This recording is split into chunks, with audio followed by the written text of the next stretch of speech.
ao nosso talk show. Estamos aqui começando mais um programa maravilhoso aqui, onde entrevistamos figuras ilustres e maravilhosas. E espero que você aproveite para aprender com essas pessoas, cientistas de renome aqui. Bom, Harvard, MIT, UFSC e Universidade Pai Xodó são alguns dos nomes na carreira desse grande cientista que está do meu lado. Ele é doutor em misofologia, em pseudo-oceanografia, mestre em etnossociologia e agora está se especializando em artes biológicas, astrologia astral avançada e milenarismo científico, além de estar participando de uma ONG, a Uterê Caixanã.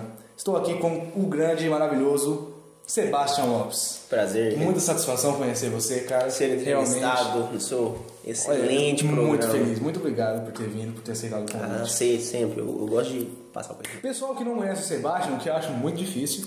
Sebastião, fala um pouquinho aí de você. De onde você veio? Eu sei que você não é brasileiro. Não, eu venho da Guatemala. Guatemala, venho de lá. Rodo o mundo, dando palestras e fazendo cursos. Foi difícil você adaptar aqui no Brasil, para trabalhar aqui? Não, foi muito fácil até. Você tinha déficit nas suas universidades quando você fazia? Você tinha algum problema de dificuldade de aprendizagem ou foi tranquilo?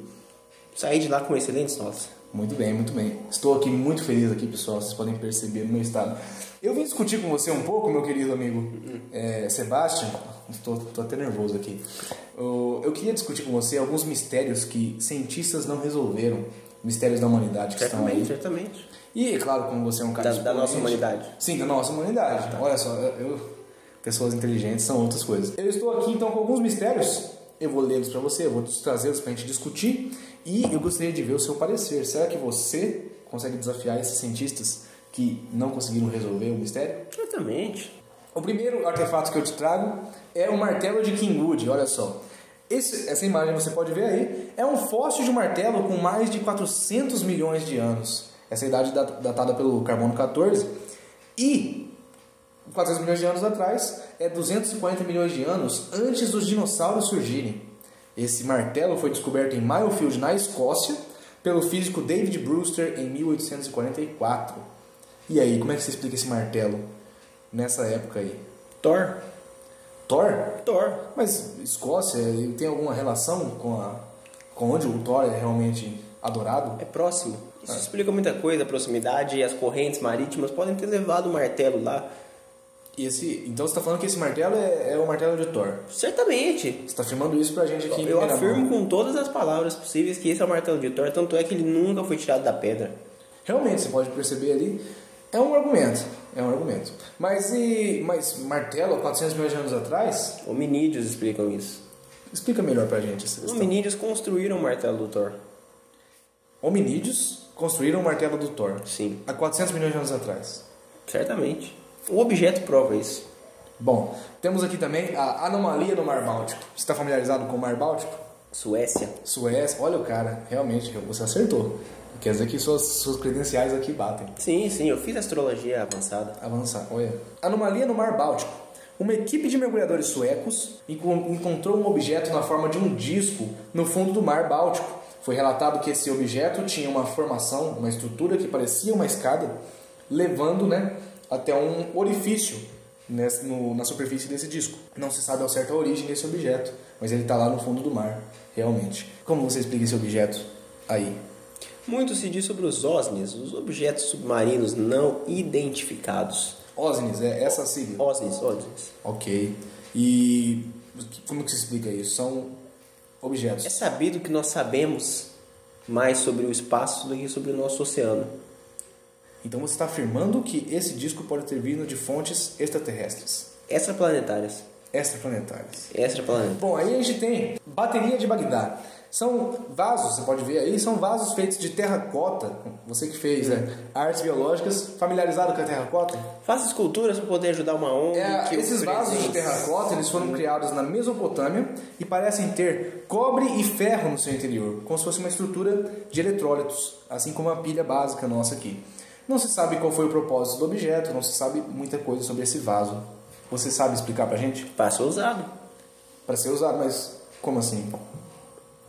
Energizar coisas. Energizar uma lâmpada, pode ter sido para até energizar uma casa, computador. Computador. Então, a civilização antiga Mesopotâmia usava pilhas. Certamente, por que eles construíram uma pilha se não para usar uma pilha? Sim, tudo bem. Temos mais um artefato aqui para você explicar, Sr. Sebastian, que são as antigas máquinas de voo. São pequenos objetos, são pequenos modelos aí, parecem maquetes de ou naves, né, ou aviões feitos de um material dourado. E é muito intrigante porque não tinha objetos semelhantes a aviões até a época que foi inventado o avião, obviamente. Então como se explica esses bonequinhos aí em formato de avião que foram descobertos antes de 1780? Feito pela observação de pássaros. Pássaro, então isso é uma maquete de um pássaro, uma estátua de um pássaro? Sim, é uma observação de pássaro. Então você está afirmando que é um pássaro e não um avião? Muito pode até se confundir com o super-homem. Super-homem. Então, você falou de Thor, falou de super-homem, tem chance dessas coisas serem reais? Eu acredito 100% nos heróis e mitologias da nossa civilização humana. Bom, vamos para o próximo mistério aqui, que são as pegadas de dinossauros achadas juntas com pegadas humanas. São fósseis que, embora muitos desses fósseis já foram provados falsos, né? Existem algumas amostras de pegadas humanas juntas com pegadas de dinossauros numa camada de sedimentar. Isso, muito obrigado. E aí, como é que você explica? Dinossauros e humanos juntos? Estimação. Humanos de estimação ou dinossauros de estimação? Humanos de estimação. Explica melhor pra gente como é que funciona. O dinossauro, nós não sabemos isso hoje, mas já é provado pelas diversas ciências humanas. O dinossauro era uma raça muito mais evoluída que o humano. Os humanos fizeram contatos com extraterrestres para poder enviar um meteoro e acabar com os dinossauros. Você está dizendo que os humanos, que já existiam na época dos dinossauros... Sempre existiram. Foi? Sempre existiram. Então você está dizendo, eu tive que parar um pouco para pensar, que os humanos sempre existiram e eles que causaram a extinção dos dinossauros. Certamente, os humanos sempre existiram no planeta Terra. E você disse que os dinossauros são mais evoluídos que os humanos. Sempre foram. Tanto é que a maioria dos dinossauros eram herbívoros. Eles cessaram o consumo de carne. Então você está afirmando aqui, em primeira mão, que os humanos são a causa da extinção dos dinossauros. Sempre foram. É isso? Só contatos extraterrestres. Aprendendo com Sebastian Lopes. Temos aqui mais um, agora que é um mistério que intriga a mim mesmo, pessoalmente, que é o manuscrito de Voynich. O manuscrito é um manuscrito autêntico da Idade Média. Ninguém foi capaz de decifrá-lo porque ele está escrito com uma língua que a gente não conhece. É uma língua conhecida pelo homem. E, no caso, parece ser um livro de medicina, porque ele descreve muito bem, com várias gravuras e representações gráficas de partes do corpo humano e partes de até anatomia botânica e animal. Como é que você explica esse manuscrito? O que é essa língua que eles estão escrevendo? É uma língua não humana que eu estou entrando em contato agora para poder descobrir mais sobre esse manuscrito, porque muito me interessa o conteúdo dessas páginas. Você já chegou a vê-lo? Ver o manuscrito pessoalmente? Eu tenho uma cópia dele. Você tem uma cópia? Olha, e como você tem acesso a essas cópias? É claro que um cientista do seu calibre, né, tem com certeza acesso a essas coisas. Eu tive acesso a essa cópia por meio de um amigo. Aqui nós temos também outro artefato para a gente poder falar, que é o mistério, desculpe. É um mistério que é o resíduo de cocaína e tabaco em múmias egípcias. Bom, são drogas típicas da América do Sul e essas drogas foram encontradas em múmias egípcias.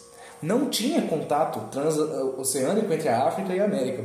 Como é que você explica, então, as drogas encontradas nas múmias? Por que você Nas múmias. Por que você está tocando nesse? Calma, eu vi o asterisco aqui. Ah, tá. É só nas múmias que a gente está falando. Ah, sim. Tráfico de drogas aéreo. Naquela época, são múmias, você sabe. Sei disso. Eu estudei, inclusive. A aparição de tabaco em múmias foi uma parte da sua especialização. De cocaína. Então você afirma que estudou essas drogas encontradas nas múmias antigas? A fundo. Você estudou com propriedade, então. Você sabe muito sobre drogas. Sabia muito da minha região que eu venho, mas isso é assunto para um outro tema, é um passado nebuloso, mas... Eu conversei aqui com o nosso grande amigo, nosso grande Sebastian Lopes. Muito obrigado pela sua presença aqui no nosso programa. Obrigado por ter me recebido no seu programa. Antes de terminar, eu gostaria de perguntar, esse CD maravilhoso que você está aqui, é seu, você está lançando? Fale um pouquinho mais do seu projeto. Eu estou lançando esse CD que eu gravei com silvícolas, amigos meus provenientes da região da Bolívia. Bolívia? Sim. Mas você não era da Guatemala? Eu venho da Guatemala. Ah, sim. Eu não nasci na Guatemala. Ah, sim. Você nasceu na Bolívia? Não. Bom, e fale mais sobre o seu disco então. Esse CD ele é gravado, são covers de músicas humanas que nós gravamos com a flauta de Pan, deus grego. Conheço. E nós apresentamos esse CD nas diversas rodoviárias do país. Foi difícil gravar o material desse CD? Foi um pouco complexo porque a gente tinha um déficit monetário e... Conversei mesmo aqui com o nosso querido amigo Sebastião Lopes. Muito obrigado mesmo. Volte sempre ao nosso programa. Muito obrigado por ter feito aqui. Vindo, é claro que o seu tempo aqui, com todas as qualificações, não é muito escasso. Até o próximo programa, pessoal. Acompanhe. No programa que vem falaremos sobre a produção artesanal de cerveja sueca e sobre os crimes contra as crianças na China. Muito obrigado e até mais. Essa é a parte que a gente conversa um pouco para poder ir para os créditos.